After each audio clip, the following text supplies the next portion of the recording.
السلام علیکم ورحمت الله وبرکاته. امید لرم چې ملګري به ټول روغ جوړ او صحت جامې به مو په غاړه وي. ملګرو، دا څلورمه ورځ ده افغانان کډوال روان دي دوی خپل وطن ته. نو ملګرو، په دې حواله باندې یو څو خبرې کوو چې د افغانیان زمونږ کلیوال بلکې زمونږ د خپل وطن پاکستان خلک وو. په دې کې داسې خلک وو چې هغه دلته دوی 40 سال، د چا 35 سال، د چا 50 سال د دوی دغه دلته دا وختونه هغوی تېر کړي وو. نو مو دا داسې ګڼل پکار دي لکه دوی د دې خپل وطن وي. نو یو طرف ته د هغوی کډې، بل طرف ته په افغانستان کې یخني. نو ملګرو، حالانکې زمونږ پاکستان حکومت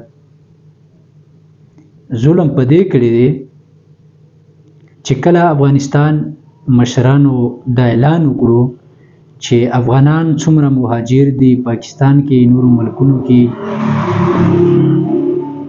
نو باید چې هغه خپل وطن ته واپس وږي. او پاکستان حکومت دومره تیزی دومره جلدی وکړه چې هغه کم از کم چې د پاکستان حکومت یو 3 میاشتې یا 4 میاشتې هغوی ته دا وخت ورکړی وای. ولې چې هلته یخني، هلته د دوی کورونه، نو د دوی انتظام نشته. بله دا خبره چې زمونږ د څومره پاکستانیان دي ډېر خلک په هغې باندې خفه دي د دوی په تګ، او ډېر خلک چې کوم دي په هغوی پورې مسخرې کوي. نو حالانکې افغانیانو چې کوم سوشل میډیا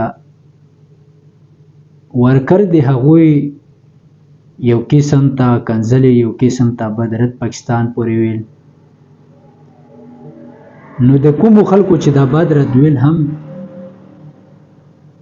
نو دا هغوی ته د دوی جواب و.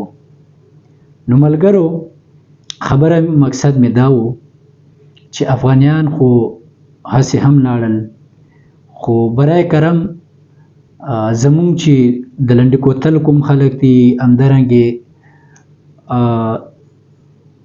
علي مسجد شو، دا مین هایوې چې کومه د افغانستان تورخم بارډر دی، نو د دې سره چې څومره خلک دي نږدې په روډونو یا داسې خلک وي چې هغوی افغانیانو سره ښېګړه کولی شي، نو افغانیان ډېر سخت په تکلیف کې اوس. باید دا خلکو ته دغه اپیل چې د هغوی هلته خدمت وکړي، هغوی ته په کورونو کې ځای ورکړي، او هلته چې کوم دی د هغوی داسې سهولت جوړ کړي لکه څرنګه چې دوی په خپلو کورونو کې په حفاظت او په آرام او سکون کې. ولې چې هلته دومره رش دی، دومره چې او بله ده چې دوی هلته انټري کېږي، باقاعده د دوی انټري کېږي، چیک پوسټونه لګېدلي دي. نو د هغوی دغه تګونه به څه ورځې لګي، نو باید تر هغه وخته پورې چې دوی هلته د دوی دپاره دغه خلک انتظام وي. نو خبره مې په دې پورې وکړه چې دا رش ډېر مضبوط رش دی.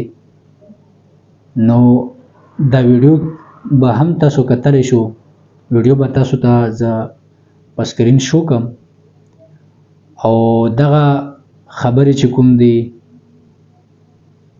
د افغانیانو ته هم رسوئ، او افغانانو پسې یقینا زه ډېر خفه یم. الله دې دوی په خیر او عافیت سره دوی خپل وطن ته ورسوي، او دا هم